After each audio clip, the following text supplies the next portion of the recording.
रात के लगभग 11 बज रहे थे। सड़क पे इक्का दुक्का गाड़ियां ही चल रही थीं। अपनी नाइट शिफ्ट खत्म करके अंकिता और रश्मिका बस स्टॉप पर खड़ी थीं। आज तो बहुत देर हो गई, पता नहीं घर जाने के लिए कोई साधन मिलेगा भी या नहीं। अगर कोई साधन नहीं मिला तो रात के इसी बस स्टॉप पे ही ना बितानी पड़े। अपनी कानी जुबान बंद कर, जब देखो तो बस उल्टी सीधी बातें करती रहती है। अरे कुछ देर रुक जाना, कुछ ना कुछ तो मिल ही जाएगा। लेकिन काफी देर इंतजार करने के बाद भी उन्हें कोई बस नहीं मिलती। धीरे धीरे समय के साथ सड़क पे चलती हुई गाड़ियों का दिखना भी बंद हो जाता है। अरे ये देख, अब तो सड़क पे एक भी गाड़ी भी नहीं दिख रही है। दूर दूर तक गाड़ी और किसी भी इंसान का कोई भी नामो निशान नहीं है। एक काम करते हैं, वापस अपने ऑफिस चलते हैं। हम आज रात वहीं गुजार लेंगे। तुझे अच्छी तरह पता है, रात में 10 बजे के बाद चौकीदार ऑफिस के मेन गेट पे ताला लगाकर अपने घर चला जाता है। ऑफिस जाने के कोई फायदे नहीं है। इस सुनसान सड़क को देखकर मुझे बहुत घबराहट हो रही है। एक काम करना, उसी चौकीदार के घर चलते हैं। वो भी तो परिवार वाला है ना। हम बेफिक्र होकर आज रात उसी के घर पे रुक सकते हैं। अरे पागल, चौकीदार 10 बाय 10 की झुग्गी में रहता है और उसके 4 बच्चे भी हैं। मतलब अब वो हमें अपने घर में कौन सी जगह देगा रहने को बोला। अब तू ना ये बेकार की बात बंद कर और चुपचाप खड़ी रह, शायद कोई लिफ्ट ही मिल जाए। फिर काफी देर इंतजार करने के बाद एक नीले रंग की बस उनके सामने आकर रुकती है। बस का दरवाजा खोल कंडक्टर उनसे कहता है, कहिए कहाँ जाना है आप दोनों को? देखिए मेरी पूरी बस खाली है, आप जहाँ बोलेंगी वहाँ आप दोनों को छोड़ दूंगा। इतना कहकर कंडक्टर मुंह में भरी पिचकारी सड़क पर दे मारता है। अंकिता, लोगों का कहना है कि कुछ महीने पहले इसी तरह अंधेरी रात में एक नीली बस के अंदर कुछ बदमाशों ने एक जवान लड़की की हत्या कर दी थी। इस बस का रंग भी नीला है, कहीं ये वही बस तो नहीं है? कंडक्टर रश्मिका की बात सुन लेता है और मुस्कुराते हुए कहता है, देखिए मैडम, उस घटना के बारे में मैंने भी सुना है। माना कि उस बस का रंग और मेरी बस का रंग एक ही है, लेकिन दुनिया में एक ही रंग की बस तो नहीं है ना। ये तो बस एक इत्तेफाक है। देखिए हमारी बस में एक मैडम पहले से ही बैठी हैं, आप देख सकती हैं।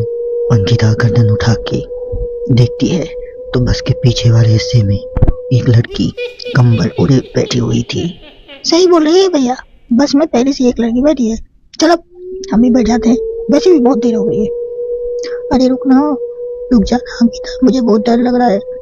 अरे रुकना, रुक जाना अंकिता, मुझे बहुत डर लग रहा है। अरे तुझे अगर इतना ही डर लग रहा है तो तू यही खड़ी रह, मैं तो जा रही हूँ। अरे तू मुझे छोड़ के कहाँ जा रही है?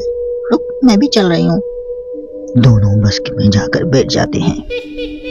देखते ही देखते ड्राइवर बस को तेज रफ्तार में चलाना शुरू कर देता है। तभी रश्मिका की नजर पीछे बैठी हुई उस लड़की पर पड़ती है। उस लड़की की लाल आंखें और आधा जला हुआ चेहरा देखकर रश्मिका घबरा जाती है। सुन अंकिता, हमारे पीछे जो लड़की बैठी है ना, उसकी आंखें एकदम खून की तरह लाल और चेहरे किसी चुड़ैल की तरह डरावना दिख रहा है। अरे छोड़ ना, कौन कैसा दिख रहा है? मुझे इन सब बातों में कोई दिलचस्पी नहीं है। मैं थोड़ी देर सोना चाहती हूँ, इसलिए तू अब अपनी ये बड़बड़ बंद कर, समझी? बेफिक्र होकर अंकिता अपनी आंखें बंद कर नींद की झपकी लेने लगती है। बस तब तक घने जंगल वाले रास्ते में पहुंचती है। चारों तरफ गहरा अंधेरा था और जंगली जानवरों की आवाजें रश्मिका को और भी ज्यादा डरा रही थी। थोड़ी देर में बस एक बरगद के पेड़ के पास से गुजरती है। तभी अचानक पेड़ पर बैठी एक बिल्ली कूदकर खिड़की के रास्ते रश्मिका के गोद में आ गिरती है। हाँ मर गई, अरे मर गई, अरे कोई तो बचा लो, अरे मर गई, कोई तो बचा लो। रश्मिका के चिल्लाने से अंकिता की आंख खुल जाती है और वो भी घबराकर इधर उधर देखने लगती है। तभी पीछे वाली सीट पर बैठी लड़की उठकर रश्मिका के पास आती है और बिना कुछ कहे उस बिल्ली को रश्मिका के गोद से उठाकर उसे सहलाते हुए अपने गोद में ले लेती है और वापस अपने सीट पे जाकर बैठ जाती है। अरे रश्मिका, तुम तो बहुत ही ज्यादा डरपोक है, जरा सी बात पे डर जाती है। मैं कल से अकेले ही सफर करूंगी। अरे मैं क्या करूं, वो बिल्ली अचानक मेरे गोद में आ गिरी। अपनी बकवास बंद कर और मुझे चैन से सोने दे, समझी?